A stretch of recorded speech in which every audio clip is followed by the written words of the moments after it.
علیکم ورحمۃ اللہ وبرکاتہ۔ الحمد للہ رب العالمین والعاقبۃ للمتقین والصلاة والسلام علی اشرف الانبیاء والمرسلین نبینا محمد وعلی آلہ وصحبہ اجمعین ومن تبعهم بإحسان إلى يوم الدین، اما بعد۔ آج کی اس درس میں انشاءاللہ العزیز پیارے نبی علیہ السلام کی سیرت کا آغاز کیا جا رہا ہے۔ آج کے اس درس میں آپ کی پیدائش سے لے کر کے 12 سال جو آپ نے زندگی مکہ میں گزاری، اس پیریڈ میں ہم آپ کے سامنے گفتگو کرنا چاہتے ہیں۔ اللہ کے نبی علیہ السلام کی پیدائش 9 ربیع الاول دوشنبہ کے روز یعنی پیر کے دن 22 اپریل 571 سن کو آپ پیدا ہوئے۔ اس وقت چاشت کا وقت تھا۔ جس سال آپ پیدا ہوئے اسی سال مکہ میں ایک بہت بڑا حادثہ پیش آیا تھا، جس کو مورخین عام الفیل کے نام سے جانتے ہیں۔ وہ یہ تھا کہ ابرہہ کا لشکر خانہ کعبہ کو ڈھانے کے لیے آیا تھا اور پھر ہلاک ہو کر کے اس کی پوری فوج تباہ و برباد ہو گئی مکہ کے قریب وادی محصر میں۔ بہرحال جس سال یہ مکہ میں حادثہ پیش آیا تھا اسی سال اللہ کے نبی علیہ السلام پیدا ہوئے۔ آپ علیہ السلام کا قبیلہ قریش تھا اور خاندان ہاشم تھی۔ ہاشم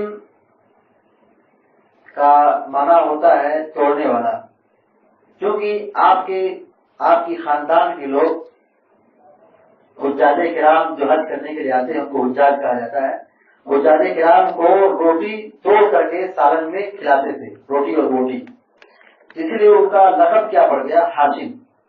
تو آپ ہاشم خاندان سے تھے۔ قبیلے کی بات کریں یا خاندان کی بات کریں، آپ علیہ السلام ہر ناحیے سے سب سے اعلیٰ خاندان سے تھے۔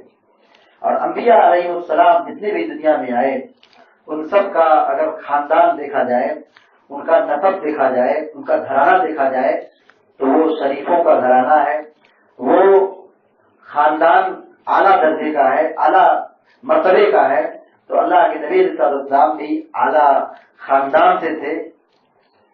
آپ کے والد کا نام عبداللہ تھا، دادا کا نام عبد المطلب تھا، آپ کی والدہ کا نام آمنہ تھا۔ آپ علیہ السلام جب پیدا ہوئے تو پیدائش کے 7ویں دن آپ کے دادا عبد المطلب نے آپ کا عقیقہ کیا، آپ کا نام رکھا اور آپ کا ختنہ کرایا۔ بعض روایت میں بھی آتا کہ آپ کی پیدائش جو ہوئی تھی تو آپ کو ختنہ کی ضرورت نہیں پیدا ہوئی، بلکہ آپ ختنہ شدہ ہو کر پیدا ہوئے تھے، مقتول پیدا ہوئے تھے، یعنی آپ کے پیدا ہونے کے بعد آپ کا ختنہ نہیں کیا گیا تھا۔ 2 قسم کی روایتیں ملتی ہیں۔ تو بہرحال آپ کے دادا نے آپ کا عقیقہ کیا، لوگوں کو دعوت دی اور آپ کا نام محمد رکھا، یعنی قابل تعریف، بہت تعریف والا، جس کی لوگ تعریف بیان کریں۔ اس کے بعد آپ کی والدہ نے ایک نام رکھا احمد، تو آپ کا نام احمد بھی ہے، محمد بھی ہے۔ اب جانتے ہیں کہ جب اللہ کے نبی صلی اللہ علیہ وسلم پیدا ہوئے تو اس وقت آپ یتیم تھے، آپ کے والد کا انتقال ہو چکا تھا۔ اسی لیے اللہ کے نبی علیہ السلام کی تاریخ میں ایک کتاب لکھی گئی ہے جس کا نام ہے در یتیم۔ در یتیم۔ تو آپ علیہ السلام پیدا ہوئے تو یتیم تھے، یتیم پیدا ہوئے، آپ کے والد کا انتقال پہلے سے ہو چکا تھا۔ سب سے پہلے آپ کی والدہ ماجدہ آمنہ نے آپ کو دودھ پلایا، پھر اس کے بعد ابو لہب کی لوڑی صہیبہ نے دودھ پلایا۔ عرب کے دستور اور قانون کے مطابق عرب کا ماحول یہ تھا کہ اپنے بچوں کو لوگ دیہات میں بھیج دیا کرتے تھے، تاکہ بچہ شہر سے ہٹ کر کے دیہات میں جائے تو تہذیب یافتہ ہو جائے، وہاں کی آب و ہوا اس کو اثر انداز ہو جائے، وہاں کھیلے، وہاں رہے، وہاں کی زبان سیکھے۔ تو کیونکہ اس زمانے میں دیہات والے بہت تہذیب اور مہذب تھے، بہت باادب تھے، اور وہاں کی آب و ہوا، دیہات کی آب و ہوا انسانی جسم کے لیے بہت مفید ہوتی۔ تو اللہ کے نبی صلی اللہ علیہ وسلم کو بھی آپ کی والدہ نے دیہات میں بھیج دیا۔ اس وقت حلیمہ سعدیہ مکہ میں آئی تھی، یہ بنی سعد سے تھی، تو ان کو کوئی بچہ نہیں ملا، مجبوراً نہ ملنے پر اللہ کے نبی صلی اللہ علیہ وسلم کو اپنے گود میں لیا اور اپنے گھر لے کے گئی اور آپ کو دودھ پلاتی رہی۔ ہر 6 ماہ کے بعد ایسے حلیمہ سعدیہ محمد صلی اللہ علیہ وسلم کو مکہ لاتی اور ان کی والدہ سے ملاقات کراتی، ملاقات کرانے کے بعد پھر لے کے چلے جاتی۔ جب 2 سال مکمل ہو گیا تو لے کر کے آئی اور حلیمہ سعدیہ نے گفتگو کی آمنہ سے کہ ابھی اس بچے کو ہمارے پاس اور رہنے دیجیے، کیونکہ اس کی وجہ سے ہمارے گھر میں بہت خیر و برکت ہوتی ہے، بہت رحمت نازل ہوتی ہے، بڑی عافیت اور سلامتی کی زندگی حاصل ہوتی ہے۔ اور پھر واقعہ بتایا کہ جب میں آئی تھی تو کمزور سواری پر تھی، جب میں یہاں سے روانہ ہوئی تو میری سواری بڑی تیز تھی، میرے گھر میں اونٹنی تھی جو دودھ نہیں دیتی تھی، مگر رسول صلی اللہ علیہ وسلم جب آئے تو اس کی وجہ سے آپ کے آمد سے وہ اونٹنی دودھ دینے لگی، یعنی گھر میں جو خیر و برکت نازل ہوئی۔ اس کے بعد یہ مطالبہ کی کہ میں اس بچے کو اور مزید رکھوں گی۔ بہرحال اصرار ہوا، مطالبہ ہوا، تو آمنہ نے آپ کو موقع دے دیا کہ لے جائیے اور خدمت کیجیے۔ 2 سال اور مزید اللہ کے نبی حلیمہ سعدیہ کے یہاں گزارے۔ ٹوٹل آپ 4 سال تک حلیمہ سعدیہ کے گھر رہے، اور 4 سال جب مکمل ہو رہا تھا اسی درمیان آپ کھیل رہے تھے، جبریل اور فرشتے آئے اور آپ کو پٹک دیے اور آپ کا سینہ پھاڑ دیے، جس کو مورخین شق صدر کے نام سے جانتے ہیں، واقعہ شق صدر، یعنی آپ کے سینے کے چاک کرنے کا واقعہ، پھاڑنے کا واقعہ۔ تو آپ کے سینے کو پھاڑا گیا اور آپ کے دل کو دھلا گیا، پاکیزہ بنایا گیا، پھر اس کے بعد اس کو سل دیا گیا اور برابر کر دیا گیا، اور سب لوگ شور مچائے، بچے شور مچانے لگے کہ محمد قتل کر دیے گئے، محمد مار دیے گئے، جان مار دیے گئے۔ حلیمہ سعدیہ دوڑتی ہوئی آئی تو اس وقت سب معاملہ کلیئر ہو چکا تھا، لیکن چہرہ بدلا ہوا تھا۔ پوچھا کیا ہوا بیٹے؟ کہا کچھ نہیں، کہا کہ 2 لوگ آئے تھے، ایسا ہوا ہے۔ بہرحال ایسے حلیمہ سعدیہ اس واقعے سے گھبرا گئی، ڈر گئی کہ ایسا نہ ہو کہ میرے پاس بچہ رہے اور کوئی حادثہ پیش آ جائے اور انتقال ہو جائے تو جس سے میری بدنامی ہو۔ بہرحال 4 سال مکمل اللہ کے نبی صلی اللہ علیہ وسلم حلیمہ سعدیہ کے رہے۔ 4 سال مکمل گزارنے کے بعد حلیمہ سعدیہ آپ کو لے کے مکہ آئی اور حلیمہ سعدیہ نے اپنی آمنہ کے حوالے کر کے رخصت ہو گئی۔ اس کے بعد جب آپ صلی اللہ علیہ وسلم مکہ تشریف لائے تو 2 برس مکہ میں آپ رہے۔ اس کے بعد اللہ کے نبی علیہ السلام کی والدہ آمنہ اپنے میکے جا رہی تھی، دادا عبد المطلب، ام ایمن اور اللہ کے رسول صلی اللہ علیہ وسلم، یہ لوگ نبی علیہ السلام اور دادا عبد المطلب اور ام ایمن جو عبداللہ کی لوڑی تھی اور حضرت آمنہ، یہ 4 لوگ مل کر کے مکہ سے مدینہ گئے، جس کا پرانا نام یثرب تھا، جو کہ رسول کا ننیحال مدینہ تھا۔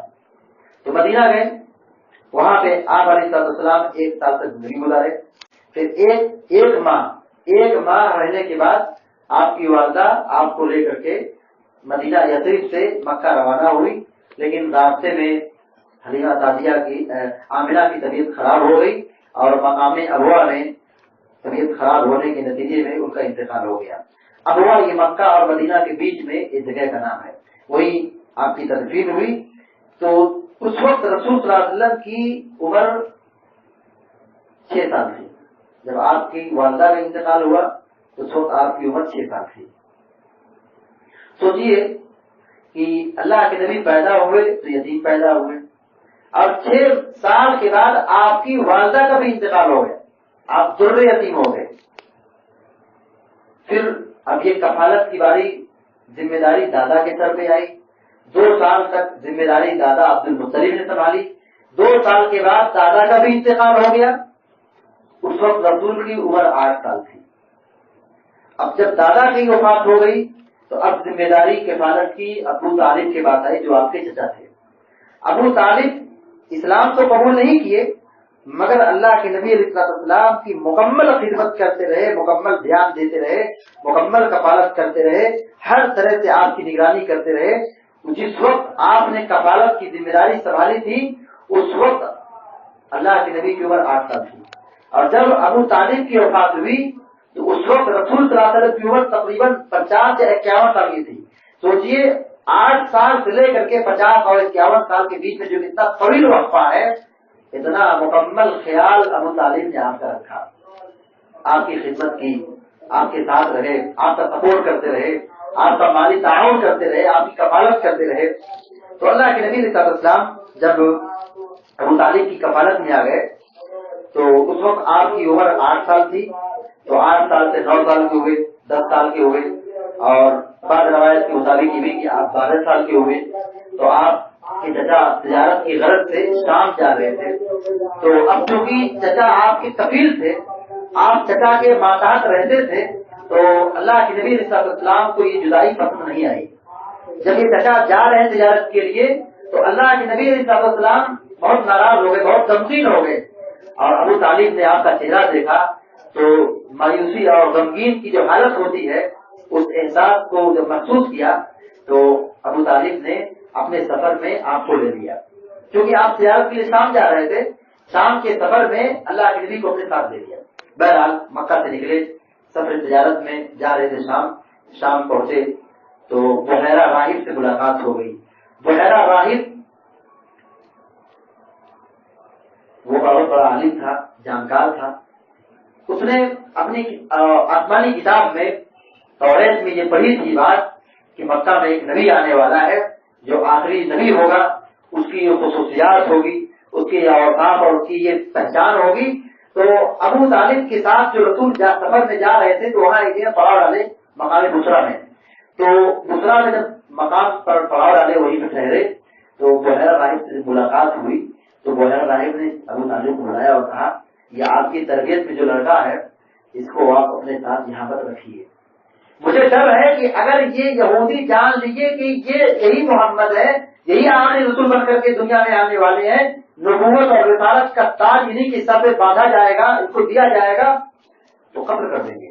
ایک کام کیجیے، ان کو چپکے سے مکہ واپس کر دیجیے.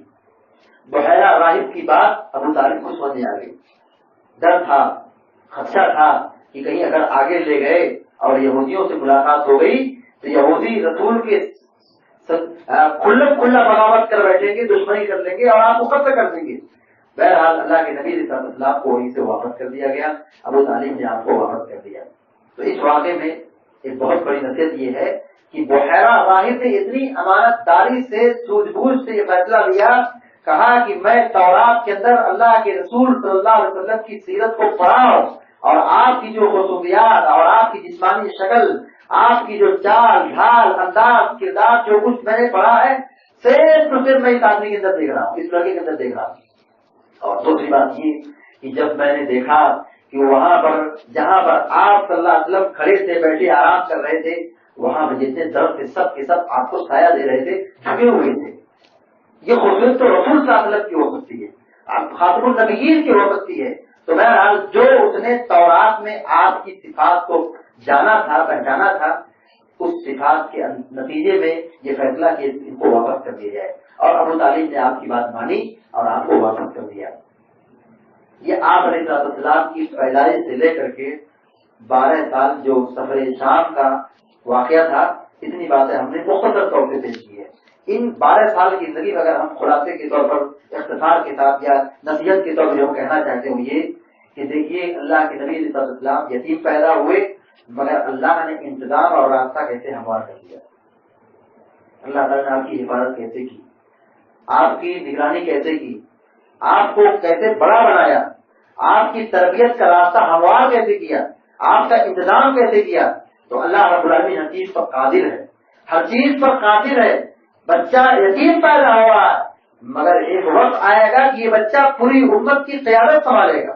یتیم ہے، بچہ یتیم پیدا ہوا، آگے پیچھے کچھ نہیں، کوئی پراپرٹی نہیں، کوئی دولت نہیں، کوئی پیسہ نہیں، کوئی مال نہیں، مگر یہی بچہ جب 40 سال کو ہوگا نبوت کا تاج پہنایا جائے گا اور آئندہ سالوں میں آ کر کے یہ پوری امت کی قیادت کرے گی. تو اللہ رب العالمین جس کو رکھنا چاہے اس کو کوئی بگاڑ نہیں سکتا ہے. اللہ تعالیٰ جس کو عزت دینا چاہے اس کو کوئی ذلیل نہیں کر سکتا. اللہ تعالیٰ جس کی حفاظت کرنا چاہے اس کو کوئی بگاڑ نہیں سکتا. اس طریقے سے ایک اور بات جو نصیحت کے طور پر یہاں میں کہنا چاہتا ہوں وہ یہ کہ اللہ کے نبی علیہ السلام یہودیوں کے علاقے میں جب گئے تو وہاں پر ایک امانت دار راہب جس کو بحیرہ راہب کہا جاتا ہے اس نے یہ سمجھایا. اس سے بات معلوم ہوتی ہے کہ اللہ کے نبی علیہ السلام کی صفات اور آپ کی خصوصیات آسمانی سابقہ کتابوں میں اس کی وضاحت کی گئی تھی. یہودی آپ صلی اللہ علیہ وسلم کو ایسے ہی پہچانتے تھے جیسے کہ ایک باپ اپنے بیٹے کو پہچانتا ہے، مگر یہودی دشمنی میں آ گئے اور یہ کہنے لگے کہ ہم رسول کو نہیں مانیں گے کیونکہ ہم یہ امید لگائے بیٹھے تھے کہ نبی جو آنے والا ہوگا وہ ہماری خاندان سے آئے گا، مگر یہ ہماری خاندان سے نہیں، یہ ابراہیم کی خاندان سے آیا، یہ مکہ میں پیدا ہوا، ہم نہیں مانیں گے. حسد جلن اتنا سنگین جرم ہے، حسد اتنا خطرناک پوائزن ہے، اتنا خطرناک جرم ہے کہ آدمی حق کو پہچانتا، حق کو جانتا ہے، مگر حق کو جاننے کے بعد بھی اس کو تسلیم نہیں کرتا ہے، اس کا انکار کر بیٹھتا ہے. یہودیوں نے آپ کی رسالت کا سچا ماننے کے بجائے انکار کر بیٹھے جبکہ جانتے تھے کہ آپ سچے رسول ہیں. آپ یہودی جانتے تھے آپ کے بارے میں کہ جو نبوت کی پہچان تورات میں بیان کی گئی ہے وہ ساری صفات آپ پر فٹ ہوتی ہے، مگر ان لوگوں نے آپ کی نبوت کا احساس اس لیے نہیں کیا کیونکہ نبی ہماری خاندان سے نہیں آئے. تو حسد اور جلن میں آ کر کے نبوت کا انکار کر بیٹھے. یہ دو باتیں بڑی اہم ہیں جو نصیب کے دور میں یہاں بیان کی گئی ہے. اللہ رب العالمین دعا کہ اللہ تعالیٰ ہم سب کو پیارے نبی علیہ السلام کی سیرت کو اچھی طریقے سے پڑھنے کی توفیق عطا فرمائے. آمین یا رب العالمین. اقول قولی ھذا واستغفر الله لي ولكم ولسائر المسلمين فاستغفروه انه هو الغفور الرحيم. وصلى الله على نبينا محمد وعلى اله وصحبه اجمعين. والسلام عليكم ورحمة الله وبركاته.